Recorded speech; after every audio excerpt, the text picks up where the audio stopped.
Acclamons Jésus, acclamons Jésus. Acclamons Jésus. Continuons à l'acclamer parce qu'il est le roi de Dieu. Parce qu'il nous donne la paix. Parce qu'il nous donne la joie. Parce qu'il nous protège. Parce qu'il nous garde. Parce qu'il prend soin de nous. Que Jésus soit loué. Amen. Nous sommes arrivés au moment de la parole. Sans plus tarder, je vais inviter l'homme de Dieu qui va nous donner la parole de Dieu ce matin. J'invite l'évangéliste Papa David pour la parole maintenant. Pendant qu'il arrive, on acclame le Seigneur.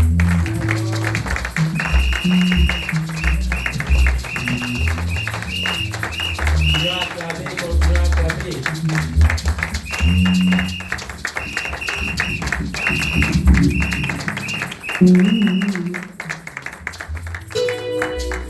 Gloire à Jésus. Nous acclamons le Seigneur. Nous continuons à acclamer, acclamer le Seigneur. Gloire à Jésus. Gloire à Jésus.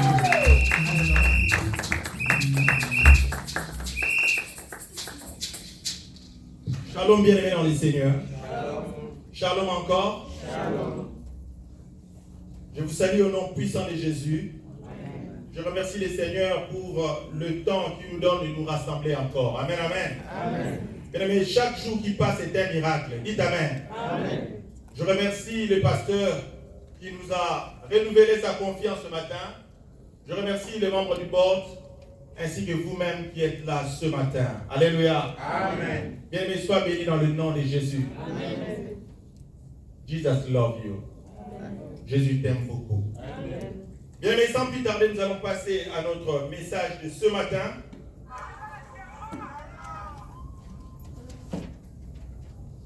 Excusez-moi.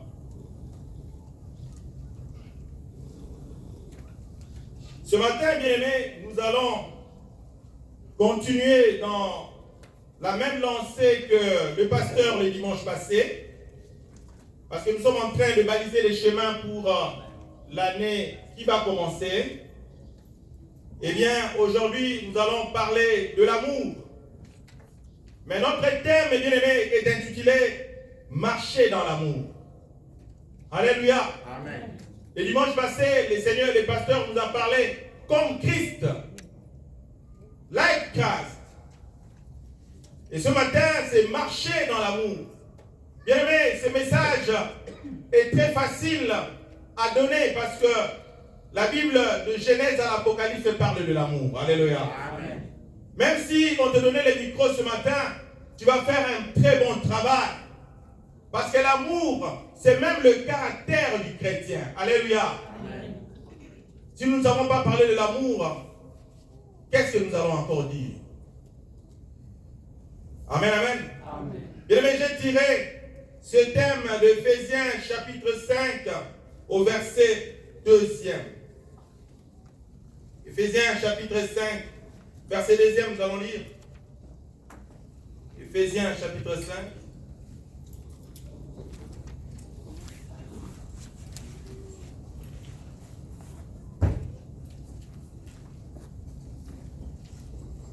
Nous sommes dans Éphésiens.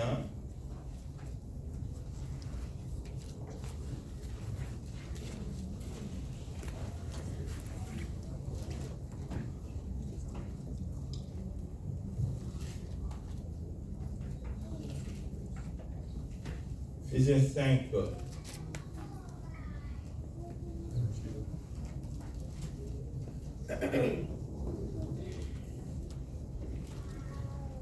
Éphésiens chapitre 5, verset 2. Nous commençons au verset 1er. Soyez donc les imitateurs de Dieu, comme des enfants bien-aimés, et marchez dans l'amour. De même que le Christ nous a aimés et s'est livré lui-même à Dieu pour nous en offrande et en sacrifice comme un parfum de bonne odeur. Amen. Amen. Tendre Père, je te bénis ce matin parce que tu es Dieu dans les cieux et tu es Dieu sur la terre. Seigneur, merci pour ce moment que tu nous donnes de partager ta parole.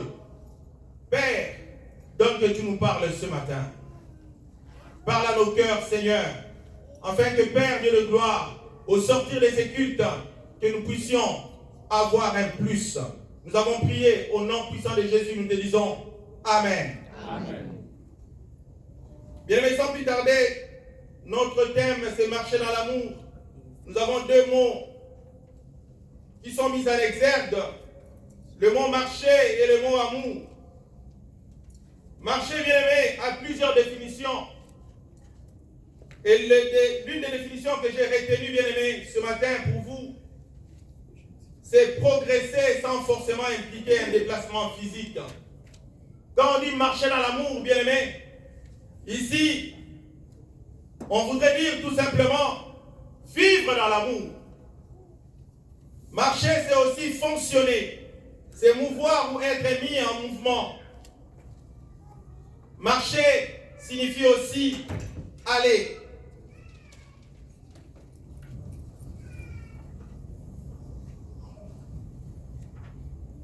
Et nous avons ainsi compris que lorsque nous disons marcher dans l'amour, nous voulons aussi dire progresser dans l'amour. Nous voulons aussi dire vivre dans l'amour. Nous voulons aussi dire fonctionner dans l'amour. Alléluia. Bien aimé, chaque jour qui passe partout où nous sommes, nous devons être imbus d'amour. Nous devons être remplis d'amour. Nous devons être entourés d'amour. Le mot amour est un mot tellement connu de tous que lorsqu'on en parle, beaucoup ne se croient pas concernés. Mais bien aimé, je voudrais vous dire que ce matin, vous et moi, nous sommes concernés. Alléluia. Amen.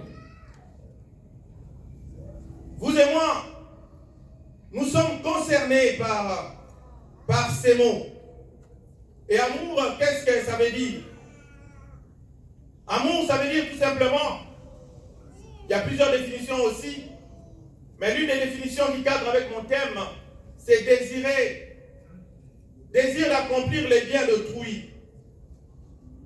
Voir en autrui un homme et se comporter en homme à son égard. Alléluia. Amen. Quand on dit donc avoir l'amour envers son prochain, eh bien, c'est avoir le désir de lui faire du bien.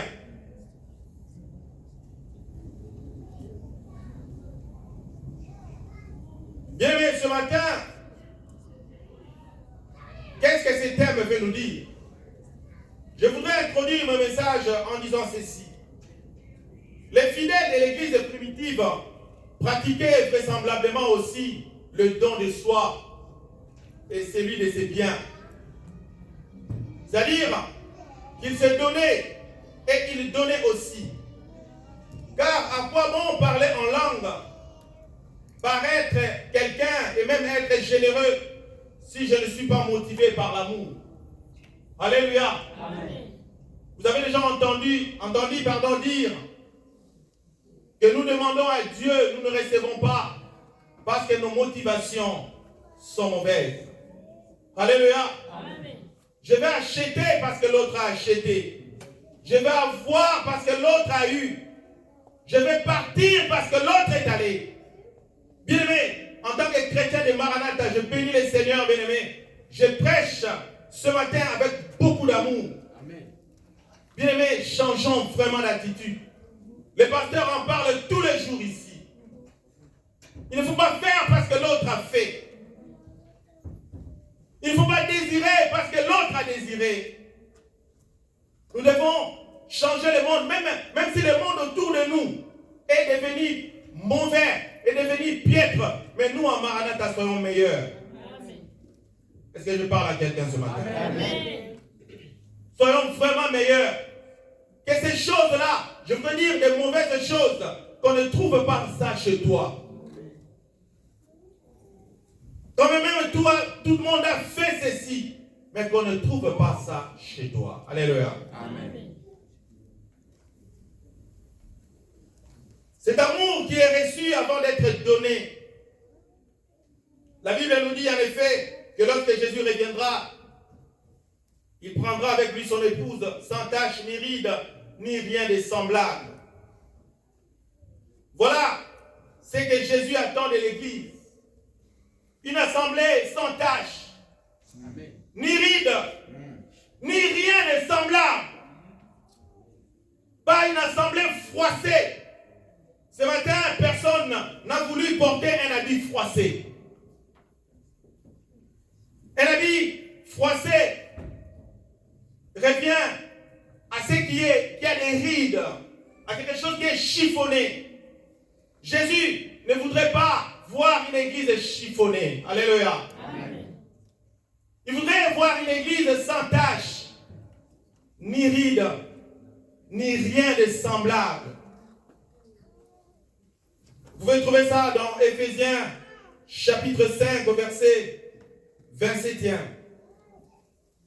Écoutez bien aimés, c'est que ceci dit, il est intéressant d'observer que dans ce monde, les épouses des présidents des républiques appelées premières dames s'occupent souvent naturellement des questions humanitaires de la population. Et dans les plus démunis, cela devrait être un exemple pour nous, Église, l'épouse de Christ, les rois des rois. Bien-aimés, si vous êtes là, et que demain vous devenez première dame, même si vous n'avez pas l'amour dans votre cœur, il y aura des conseillers qui vont vous enseigner l'amour. Il y aura des conseillers qui viendront, qui vont vous dire, première dame, on ne se comporte pas comme ça devant la population. Il faut avoir un cœur penchant. Alléluia. Amen. Quand je suis tombé sur ces textes, j'ai béni le Seigneur. Et ici, l'auteur de ces textes nous dit que, à combien plus forte raison, l'Église, qui est l'épouse du roi des rois. Alléluia. Amen. Nous pensons, nous chrétiens, quand nous venons le dimanche à l'église, nous prions, nous donnons l'offrande, nous rentrons, nous nous saluons les uns les autres. C'est tout. Non, bien-aimés. Ce matin, je voudrais te dire, Église, tu dois avoir l'amour. Alléluia. Amen. Tu dois avoir l'amour. Tu dois avoir plus que ce que tu as. Tu pries, c'est très bien. Tu te salues, c'est très bien.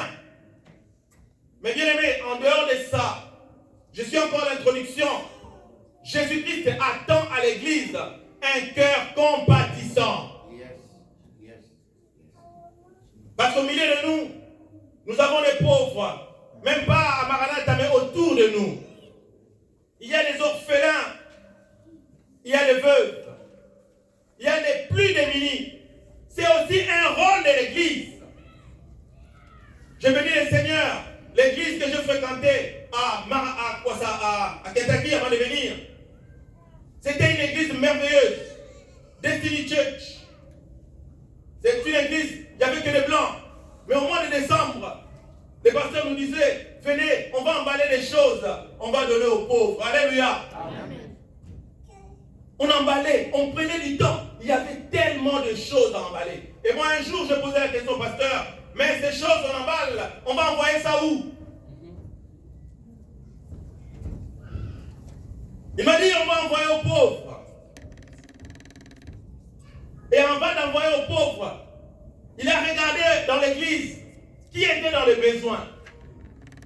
Je me rappelle, je venais d'arriver aux États-Unis. Il m'a donné 3 paires de chaussures. 3 paires toutes neuves. J'ai dit, waouh. Après ça, on a emballé encore le reste. On a emballé des conteneurs, on a emballé. Il a dit, on doit envoyer ça en Haïti. Alléluia. Amen. Je vous dis, on a pris du temps pour emballer, c'était du travail. C'était du travail. C'est ça aussi le rôle de l'église. Et ce qui m'avait intéressé, le pasteur nous a donné des chaussures de sport. Mais lui-même, ses chaussures de sport étaient usées. Il n'a pas pris un seul. Alléluia. Amen. Il n'a pas pris une seule paire. Je dis, c'est sûr qu'il y a en Congo. Le pasteur a sa boutique. Alléluia. Et ça m'a enseigné, ça m'a touché. J'ai dit, Jésus, voilà un exemple d'un chrétien. Bien, mais l'Église a pour rôle aussi d'aider les pauvres, d'aider les malheureux. L'Église doit avoir l'amour. Jacques 1, verset nous dit, la religion pure et sans tache devant Dieu, notre Père, consiste à s'occuper des orphelins, de veuves à ne pas se laisser, souiller par le monde. C'est dans ta Bible. C'est dans ta Bible. Jacques chapitre 1er verset 27. La religion pure et sans tache devant Dieu notre Père consiste à s'occuper des orphelins, des veuves et des pauvres dans leur détresse. Aujourd'hui, tu es des chrétiens sans cœur, tu es des chrétiens insensibles. Il veut tout avoir pour lui, pas pour l'autre. Je bénis le Seigneur. Quand j'étais à Kinshasa, Dieu m'a fait grâce. Au mois de décembre comme ça, même dans d'autres mois, quand on avait un peu quelque chose, on s'était concerté avec quelques sœurs, avec mon épouse aussi. On allait à Kwaza, comment on appelle ce truc-là? On allait à Kalembe, donner les médicaments aux enfants. Alléluia. Et un jour, j'étais étonné. Ça ne coûtait pas si cher. On part aux urgences, on demande toutes les ordonnances. On pensait que ça devait coûter cher. On n'a même pas dépensé $500. Et on a pris toutes les ordonnances, on a acheté les médicaments. Les médicaments étaient sur place, mais les gens n'avaient pas l'argent. On a acheté, on a donné. Et il fallait voir le regard de ces mamans, le regard de ces patients. Comment ils nous regardaient. Je dis, Seigneur, que la gloire te revienne. Il y a des gens qui meurent en Afrique parce qu'il manque $10. Des quinines. Pour un $10, quelqu'un meurt. Pour un $20, quelqu'un meurt. Pour manquer un $100, un enfant meurt. Et peut-être que cet enfant était un enfant unique. Église, tu dois jouer ton rôle. Marche dans l'amour. Alléluia. Amen. Mon message est divisé en deux parties. Si je m'abuse, la première partie, je l'ai intitulée l'amour fraternel. Deuxième partie, l'amour dans l'église. Nous allons rapidement lire dans 1 Jean 4, verset 8. Je ne peux pas finir ces messages sans lire ces passages. Nous sommes dans 1 Jean 4, 8.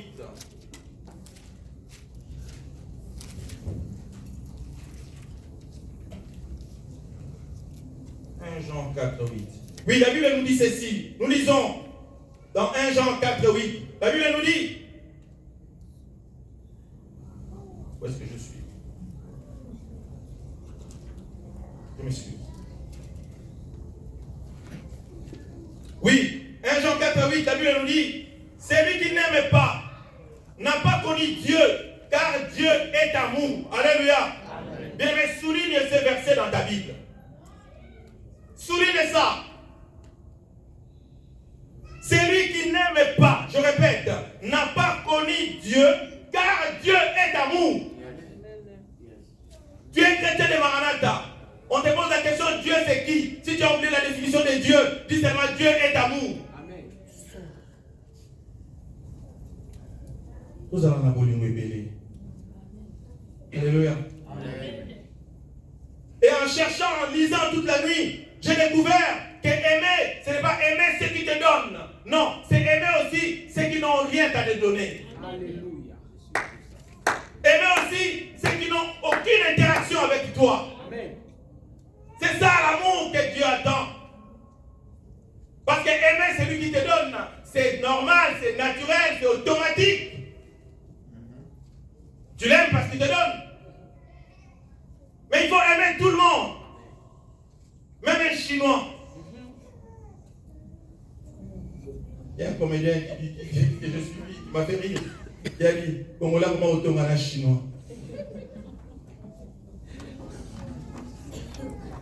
Au monde Chinois, on gagne. Comment autant on gagne? Ils sont bien miqués, hein? À mon avis,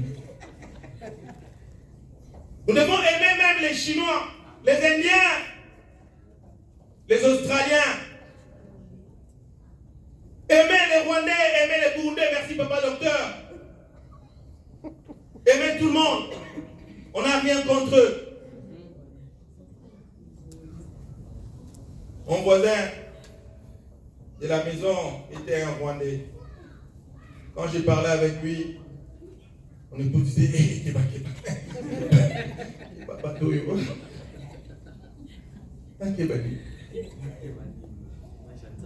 Amen, amen. Nous devons avoir un amour pur. Nous, on n'a pas de problème avec les gens. Si les gens ont des problèmes avec toi, c'est leur problème. Mais Dieu va s'occuper d'eux. L'amour fraternel. Nous allons lire dans Philémon, nous n'allons pas lire. Je vais exploiter Philémon 3 jusqu'à 14, il n'y a pas de chapitre. Il s'agit ici de la visibilité de la foi. Philémon montre que sa foi en Jésus-Christ s'accompagne d'amour pour tous ceux qui appartiennent à Christ. Sa mise en pratique de l'amour fraternel apporte un grand encouragement à Paul et un réconfort aux autres chrétiens. Bien aimé, ici, Paul s'adresse à Philémon. Il lui recommande un frère afin qu'il puisse s'occuper de lui. Et Philémon était un frère rempli d'amour. Alléluia. Bien aimé, vous savez, nous sommes ici aux États-Unis. Si ton enfant veut aller étudier en France, veut aller étudier, je ne sais pas, en Suède, eh bien, si tu connais une famille bien, tu peux recommander ton enfant. Mais on ne recommande pas quelqu'un à n'importe qui. Alléluia. Il faut bien choisir. Et Paul a recommandé son fils auprès de Philémon. Philémon, la Bible dit qu'il était un bon frère. Il avait beaucoup d'amour. Il pouvait dépenser tout ce qu'il a pour l'intérêt de Jésus-Christ, pour l'intérêt de Dieu. Dieu est à l'origine des actes d'amour. Philémon, quant à lui, a connu cet amour infini, l'a reçu et l'a répandu abondamment et largement autour de lui. Chrétiens de Maranatha, nous avons reçu l'amour de Dieu.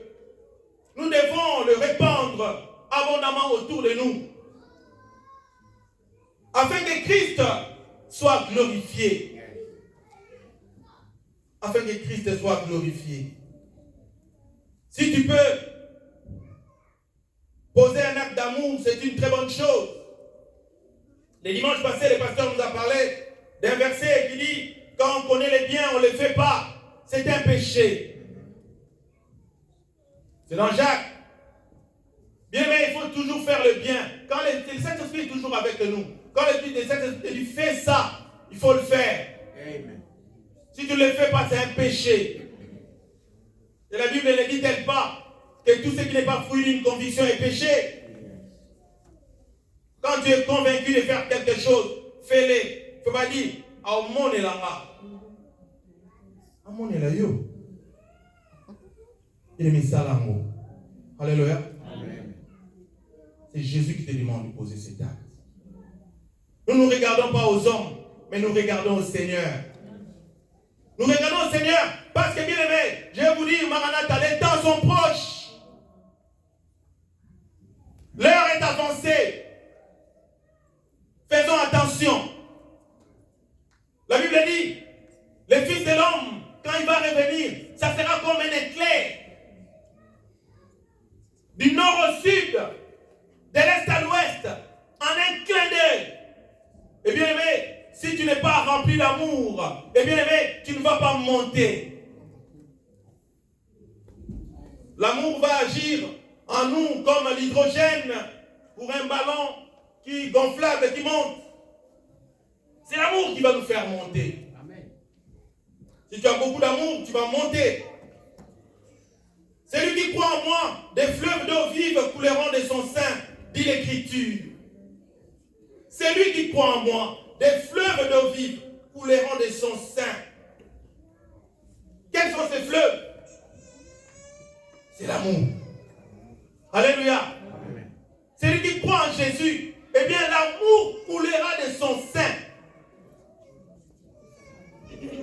Quand même tu veux partager les choses aux enfants, c'est pas moi ici ou ailleurs.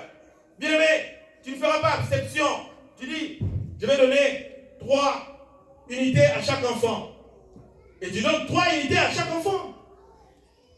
Tu ne peux pas donner 1 à l'autre, 3 à celui-là. Non. Amen, amen. L'amour évite aussi l'injustice.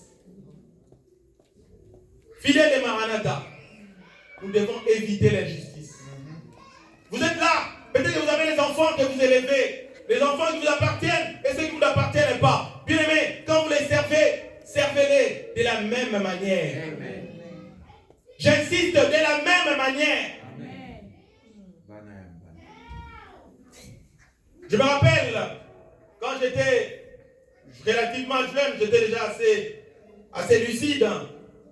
Un cousin est venu passer les vacances chez nous. Et c'était la rentrée scolaire. Et mon père m'avait responsabilisé pour acheter les uniformes, acheter le ketch, etc. Il m'a demandé de faire une liste. J'étais le plus âgé. De faire une liste de choses qu'on allait acheter. Et nous, on voulait des ketch qui coûtaient cher. À cette époque-là, surtout mon petit frère, il voulait des ketch qui coûtaient cher. Alors je lui ai dit, écoute, si toi tu veux ces ketch qui coûtent ces prix-là, on doit acheter ça pour tout le monde. Alléluia. Y compris à notre cousin qui était venu en vacances. Et même si on allait en ville, on a acheté ces ketch-là. Pour lui aussi. Et quand il est rentré, ses gestes l'avaient touché. Le papa n'était pas là. C'est moi qui étais parti. Tout le monde devait prendre la même chose. Bien aimé, ayons l'amour dans nos cœurs. C'est très important. Celui qui croit en moi, des fleuves d'eau vive couleront de son sein, dit l'Écriture. Rapidement, qu'elle nous dit Éphésiens chapitre 2, verset. Éphésiens chapitre 2. Excusez-moi, je vais regarder rapidement le verset. Verset 10. Merci, pasteur. Voilà.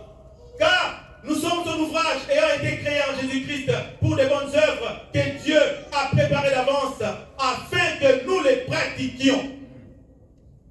J'aime ces versets. Nous avons été créés en Jésus-Christ comme son ouvrage. Pourquoi? Pour des bonnes œuvres. Dieu ne t'a pas créé pour faire du mal aux gens. Dieu t'a créé pour des bonnes œuvres. Pour des bonnes œuvres.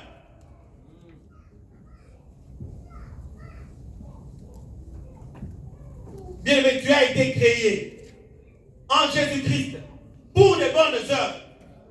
Chaque fois que tu veux faire le mal, dis non, non, non, non. Moi, je dois faire des bonnes œuvres. Que les mauvaises œuvres ne sortent pas de toi. Maranatha, que les mauvaises œuvres ne sortent pas de toi. Même si on te fait du mal, c'est pas grave. Toi, fais du bien.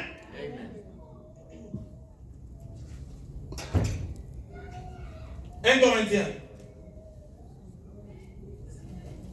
1 Corinthiens 13, rapidement. Ce sont déjà d'autres versets que j'ai rajoutés. 1 Corinthiens 13.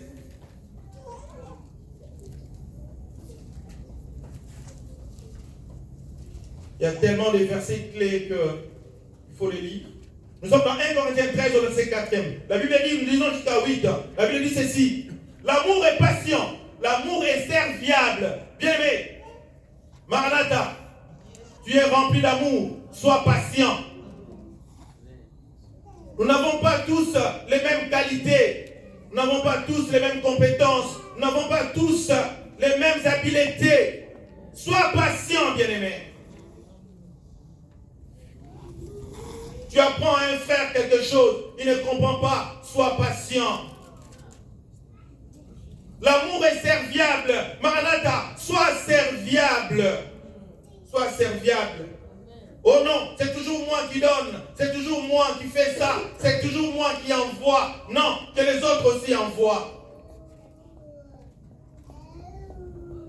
Pourquoi seulement moi je dois donner? Tout le monde ne peut pas payer ça. Non, sois serviable. Amen. Si les autres ne comprennent pas, toi tu as compris, sois serviable. Amen. Ceux qui n'écoutent pas ma langue, je serai désolé. Je vais donner une anecdote dans ma langue. Dans ma langue, on dit Milibantu Milibuzoba. Est-ce qu'il y a quelqu'un qui a entendu? Milibantu Milibuzoba. Beaucoup de gens, beaucoup de bêtises. Si vous êtes né à 10, vous êtes né à 10, vous tous êtes à l'étranger. Papa a mené, attend que son petit frère envoie. Le petit frère, attend que la petite soeur envoie. L'autre attend. Personne n'envoie. Et papa et maman meurent de faim. Mais peut-être le couple qui a qu'un seul enfant. L'enfant sait que non, je suis seul. Je dois m'occuper de ma mère. Si je n'en vois pas, maman va mourir de faim.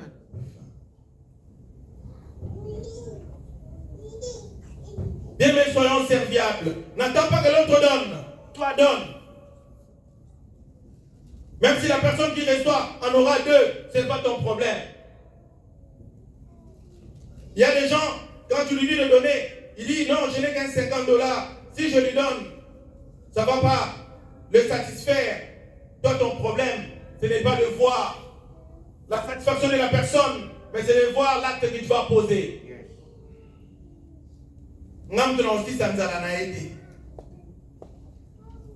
C'est ce que les gens disent. Il n'est pas envieux, l'amour toujours. L'amour n'est pas envieux. Bien aimé, l'envie, c'est très important. Je voudrais m'attarder un peu là-dessus. Évitons l'envie. Maranatha, évitons l'envie. Il y a des choses que nous devons extirper de nos cœurs en tant que chrétiens. Et là, il faut l'ongo-lango. Envie, pourquoi? Il y a des choses que tu vois, c'est comme si tu n'as pas vu. Parce que Dieu sait. Alléluia. N'envie point. Si tu es un bon chrétien, tu as tes désirs. Dieu connaît tes désirs. L'amour ne se vante pas. Il ne s'enfle pas d'orgueil. Bien-aimé, ne dis pas que non. À Maranatha, si moi je ne balaye pas, personne ne va balayer. Si moi je ne fais pas ceci, personne ne va faire cela. L'amour ne se vante pas. Bien-aimé, travaille dans la discrétion. La Bible dit, quand la main droite donne, que la main gauche ne voie pas. Aujourd'hui, nous sommes au monde des réseaux sociaux. Quand quelqu'un donne, réseaux sociaux. Quand visite des malades, réseaux sociaux.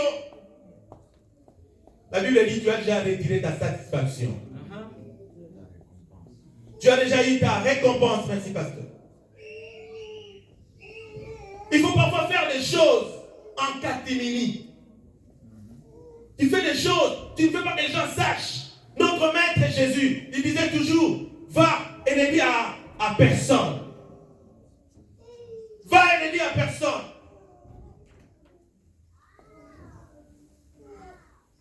Un Corinthiens 13 toujours.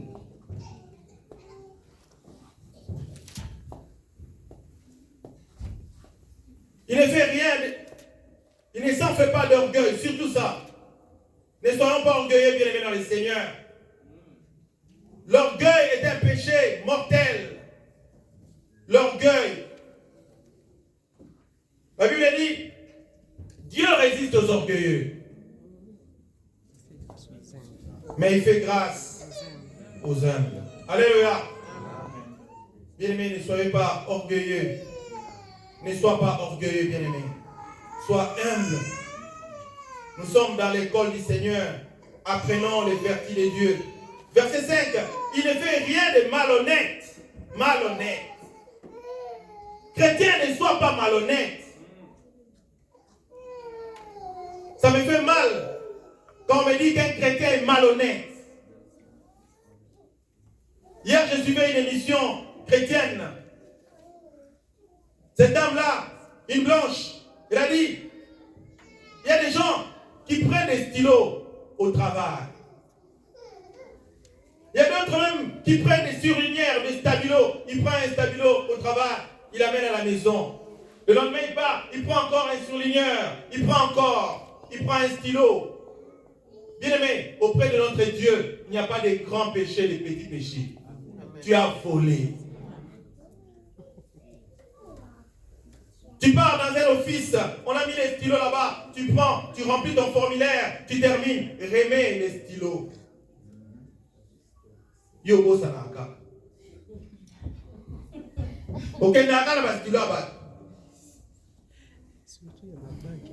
Je vais vous faire rire. Quand je venais aux États-Unis, quand j'allais dans les offices, je voyais toujours les stylos. Et les petits qui se promenaient avec moi, il a dit vieux Esaïe à Yozoan.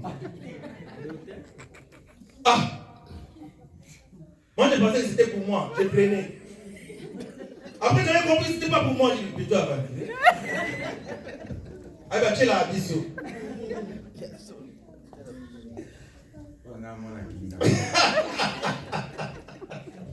En tout cas, vraiment, bien aimé, il y a des gens, ils ont tellement l'esprit de vol, même s'il a beaucoup de choses, il va toujours prendre. Il a beaucoup de stylos, mais il prend. Il a beaucoup d'argent, il prend. Il a beaucoup de voitures, il prend. Kleptomanie.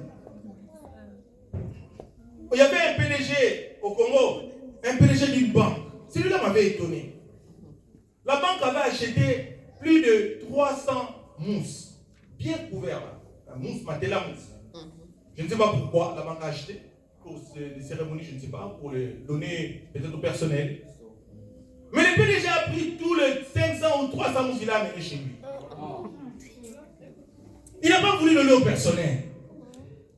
Alors, quelques temps après, la mère, la maman du PDG est décédée. Il y avait deuil chez le PDG, tous les travailleurs sont venus. Et les travailleurs, quand ils sont venus, ils ont commencé à avoir sommeil. Et le domestique est parti sortir les mousses. Beaucoup de mousses, c'est là-bas. Malhonnête. Bien aimé, je me lève contre cet esprit au nom de Jésus. Amen. Tu es chrétien, sois honnête. Tu es chrétien, sois juste. Tu es chrétien, sois vrai. Amen. Sois vrai. Les mauvaises choses doivent te toucher. Si tu dirais, par mégarde, tu peux prendre un stylo, tu prends ça avec toi. Ça peut arriver. Mais quand tu regardes, ah, c'est pas pour moi. Ah, sorry. Yeah, it's for you. Ah, thank you. Alléluia. Tu dois devenir. Mais non, attends. Mais la Bible n'est pas seulement pour les Blancs. C'est aussi pour. Non, c'est pas seulement pour les Africains. C'est aussi pour tous les peuples du monde. Mais regardez comment d'autres peuples se comportent. Ici en Amérique, il y a des gens qui ne connaissent pas Dieu. Mais ils sont sérieux. Ma femme dit, même leurs voyous sont sérieux. Même leurs voyous. Dans nos appartements, là où nous habitons, quand tu fais tomber quelque chose, on va prendre ça, on va mettre ça quelque part là où tu peux voir. Même après 2 jours, tu vois ça. Alléluia. Mais parfois, nous ne sommes même pas des chrétiens. Mais chez nous, au pays, il y a des chrétiens mihibi. Chrétiens malhonnêtes. Les pasteurs savent que ces frères-là touchent $50. Mais t'as la mis tout. Et le pasteur sait que tu voles. C'est pas sérieux. Moi, ça me choque. Je vous dis la vérité. Ça me choque. J'avais travaillé dans une institution de l'État. J'avais travaillé aux impôts. Bien, mais pour avoir l'argent, il fallait voler. Moi, j'avais dit, je ne vole pas. Mon épouse est témoin. Je restais comme ça. Et les gens, comme j'avais mon petit Nouveau Testament, je prêchais parfois, on m'appelait pasteur. Pasteur Ibaka au Koufa. Ibaka. Et un jour, on me mit comment on appelle ça? À Séléma.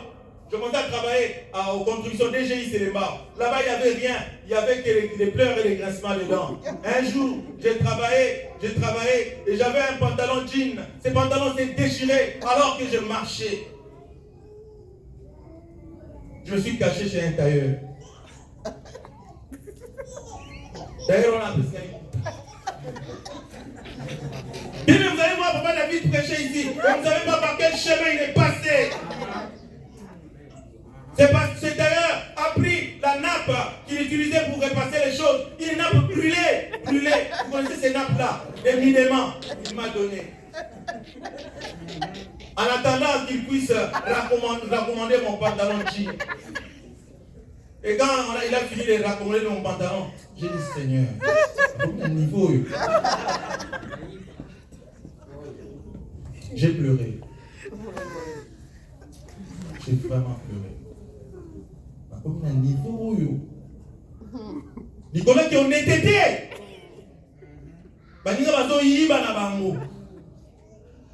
Aux contributions, tout le monde a l'argent.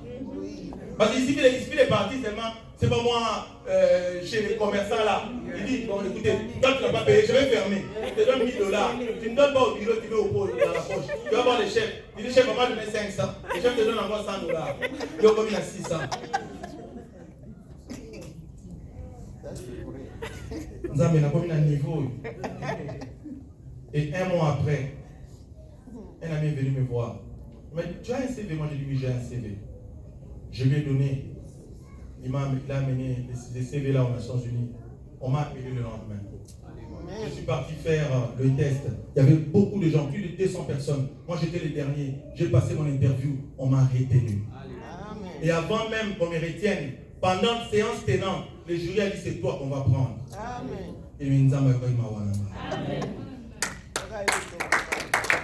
Dieu est changé.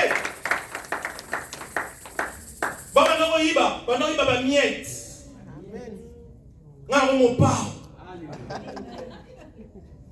Quand on se voit avec mes amis en ville, il y a beaucoup qui la science.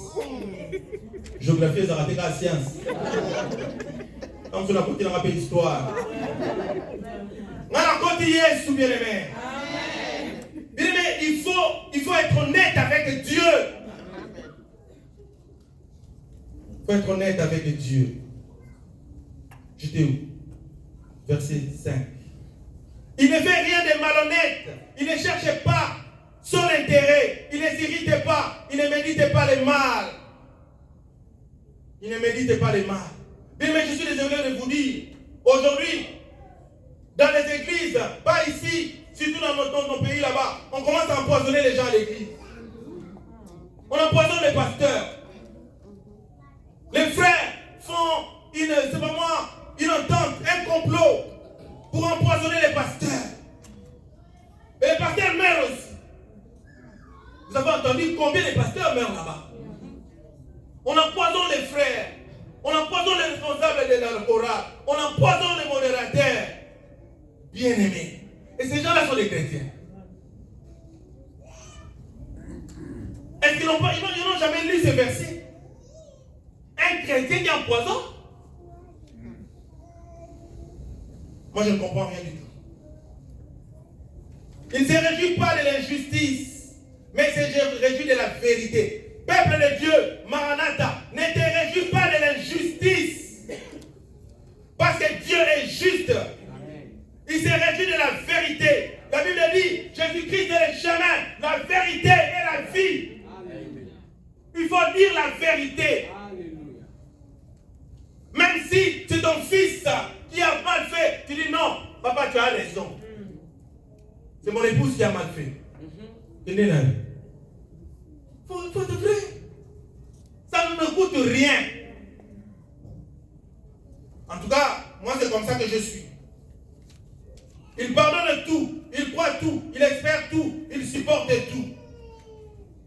Et il faut toujours pardonner. Il faut pardonner. Quand tu pardonnes, tu oublies. Alléluia. Il ne faut pas dire comme chez nous. Non. Non, non, bien aimé. Quand tu pardonnes, tu pardonnes. Alléluia. Amen. Il croit tout. Il ne faut pas soupçonner les mal. Quand on te dit quelque chose, il faut croire. Amen, amen. Amen.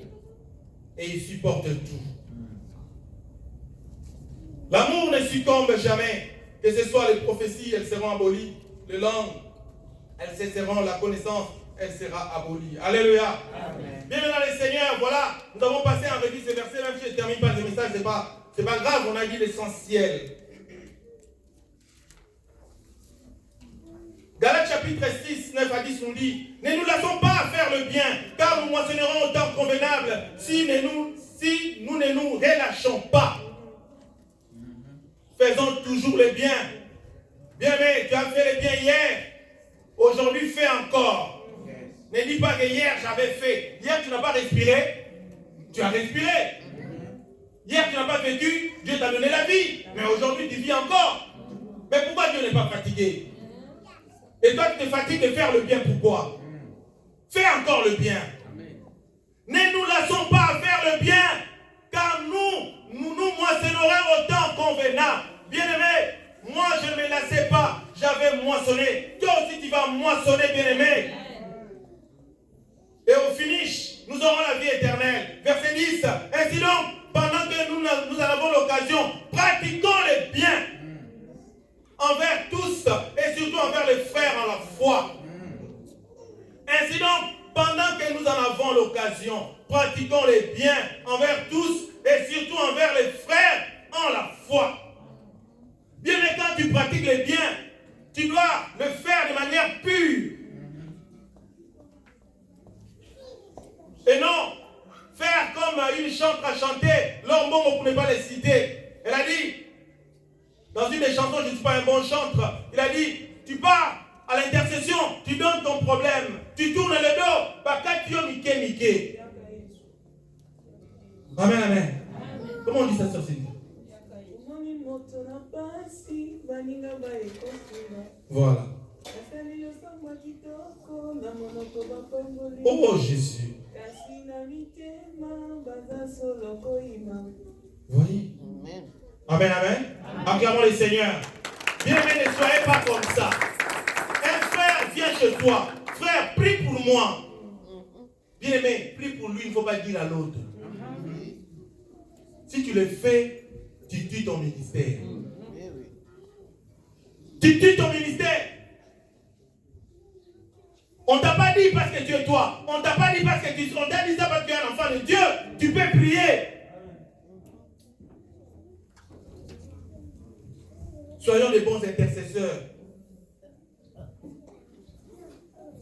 Ce verset que je viens de donner, verset 10, parfois prête confusion. Quand on dit, ainsi donc, pendant que nous en avons l'occasion, pratiquons les biens envers tous, et surtout envers les frères en la foi, il y a des gens qui croient qu'on ne peut pas faire les biens à ses frères biologiques. Alléluia. Il y a des gens qui croient qu'on doit toujours faire les biens aux frères de l'église. Non, bien aimé. Lisons 1 Timothée 5, 8. La Bible dit, si quelqu'un n'a pas soin des siens, et principalement ceux de sa famille, il a renié la foi et il est pire qu'un infidèle. Alléluia. Mais lorsque nous venons à l'église, il est supposé que nous venons aussi avec notre maison. Nous venons aussi avec nos enfants. Nous venons aussi avec nos femmes. Nous venons aussi avec nos frères et avec nos sœurs. Alléluia. Mais même si ton frère, avec qui vous êtes né, bien-aimé, ce frère-là ne prie pas, il faut lui donner. C'est ton frère. Amen. Alléluia. Amen. Ton petit frère ne prie pas. Prie pour lui. Évangélise-le. Et il faut lui faire le bien. Parce que c'est ton frère, c'est ton frère. Ton père ne prie pas, fais-lui le bien. Ta mère ne prie pas, fais-lui le bien, c'est ta mère. Amen. La Bible ne dit pas, honore ton père et ta mère, afin qu'ils vivent longtemps sur la terre. L'amour dans l'église, rapidement, je vais aller de manière vraiment chevauchée. Comme nous l'avons énoncé à l'introduction, l'église que Dieu recherche est une église sans tache ni ride, ni rien de semblable. Éphésiens 5, 25 à 27 nous dit, l'autorité du mari sur la maisonnée ou dans le foyer est largement reconnue dans le monde antique. Ici, bien aimé, Éphésiens nous dit, Marie, aimez vos femmes, comme Christ a aimé l'Église. Et pourquoi on a pris cet exemple? Pourquoi j'ai pris cet exemple ici pour l'Église? On dit l'autorité du mari sur le foyer était largement reconnue dans le monde antique. C'est-à-dire quoi? C'est-à-dire dans le temps, c'est l'homme qui était censé être le chef de famille. Et c'est comme ça aussi dans la Bible. Même si aujourd'hui les choses ont évolué, mais pas chez eux, pas chez nous. Alléluia. Mais la façon dont Paul la présente en change profondément le sens. L'image du rapport entre le Christ et l'Église invite les maris à un amour qui est don de soi. Amen, amen. Bien aimé, ici on nous dit, Marie, aimez vos femmes comme Christ a aimé l'Église. Christ s'est donné lui-même pour son Église. Marie, qui est ici, vous devez vous donner aussi pour vos familles. Alléluia. Les maris et les chefs de famille. Les maris doivent se sacrifier pour la famille. Et non, toi le mari, tu laisses la femme se sacrifier. Non, bien-aimé. Tu es là, toi qui gardes ton argent, tu dis que tu n'as pas l'argent et la femme se dépouille. Non, bien-aimé, c'est toi le chef. Amen. Alléluia. Amen. Toi le mari, tu dois être souple. Tu pars, tu es le premier à acheter du pain, tu es le premier à acheter le lait, tu es le premier à prendre soin des enfants. Tu es le premier parce que tu es comme Christ. Amen. Christ s'est donné pour lui-même. Combien de fois des bandits ont frappé dans des maisons, ont cassé des portes, et le mari se présente, il dit qu'est-ce que vous voulez? Et on tue les pères, on laisse la famille. Amen. Alléluia. Amen. Pères qui m'entendez, soyez prêts à mourir pour vos familles. Amen. Ne laissez pas vos femmes mourir pour vous. La femme n'est pas le chef de la famille. Amen. Alléluia. Amen. Verset 26, toujours de Éphésiens. Qu'est-ce que ce verset nous dit?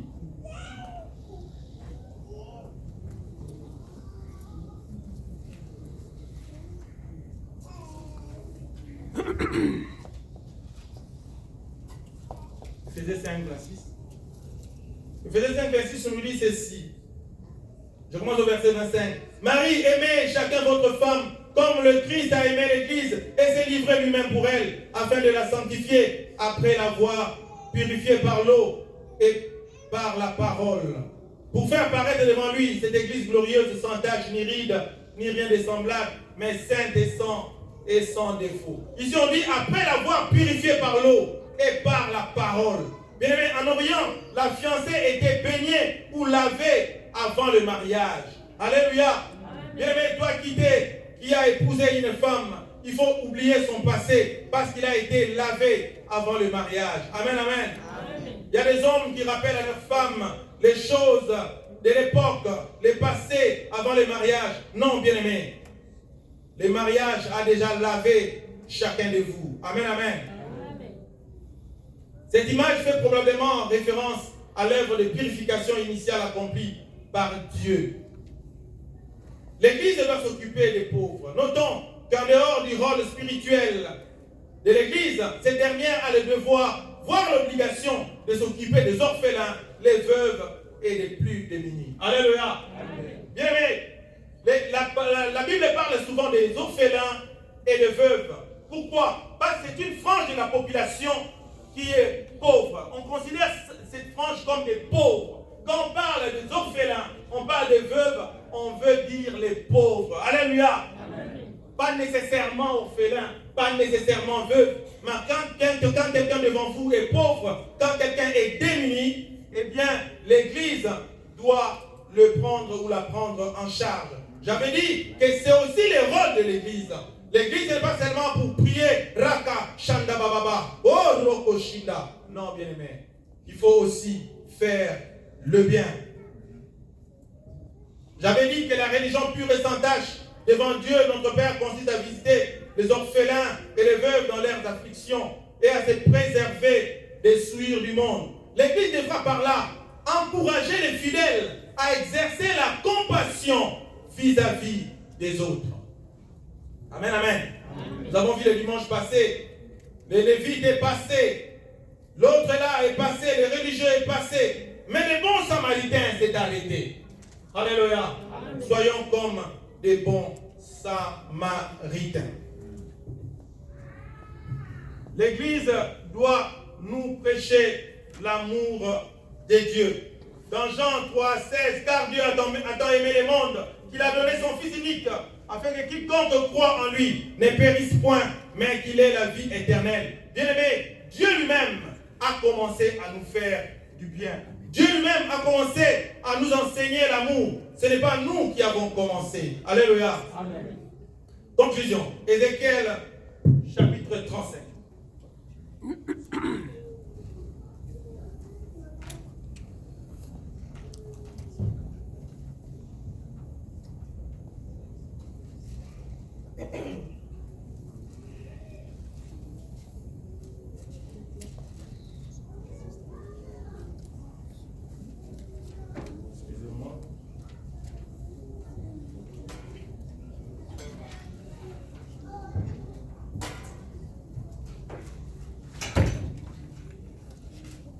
Ézéchiel, nous sommes dans Ézéchiel 35.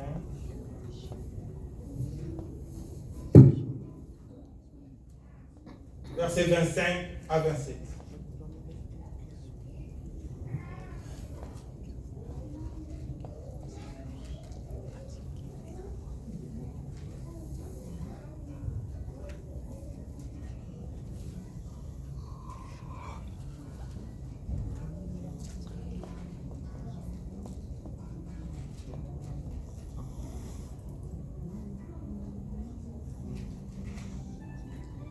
Ézéchiel 35, verset.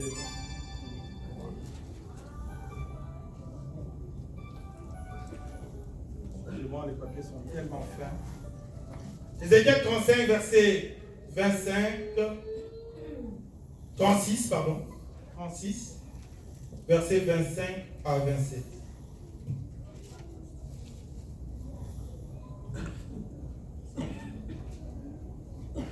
Nous lisons. Je ferai sur vous l'aspersion d'une eau pure, et vous serez purifiés. Je vous purifierai de toutes vos souillures et de toutes vos idoles. Je vous donnerai un cœur nouveau, et je mettrai en vous un esprit nouveau. Je ferai de votre chair le cœur de pierre, et je vous donnerai un cœur de chair. Je mettrai mon esprit en vous, et je ferai que vous suiviez mes prescriptions, et que vous observiez et pratiquiez mes ordonnances. Amen. Amen. Bien-aimés dans le Seigneur, nous sommes venus écouter la parole de Dieu ce matin. Si vous avez manqué l'amour au début de ces cultes, ce verset nous dit: je vous ferai une aspersion d'une eau pure, et vous serez purifiés. Dieu t'a purifié ce matin. Et il continue à te purifier de toute souillure. Tout ce qui faisait que tu ne puisses pas avoir l'amour, je déclare cela tombé au nom de Jésus. Que l'amour gagne ton cœur. Je vous donnerai un cœur nouveau. Bien aimé, il y a des gens, naturellement, qui ne ressentent pas l'amour pour les autres. Mais bien aimé, laissez-moi vous dire que Dieu va changer ton cœur ce matin. Tu auras un cœur nouveau. J'ôterai de votre chair le cœur de pierre, et je vous donnerai un cœur de chair. Bien-aimé, si tu n'as pas la compassion des gens, ce n'est pas normal. Ce n'est pas normal. Ce matin, tu dois avoir un cœur de chair. Tu dois avoir un cœur embi d'amour, plein d'amour, bien-aimé. Et le verset 27 nous dit: je mettrai mon esprit en vous. Que le Saint-Esprit vous remplisse ce matin. Que le Saint-Esprit te remplisse ce matin, afin que tu aies un cœur rempli d'amour. Un cœur rempli d'amour. Maranatha, que Dieu te bénisse. Nous nous lèvons, bien-aimés, pour rendre grâce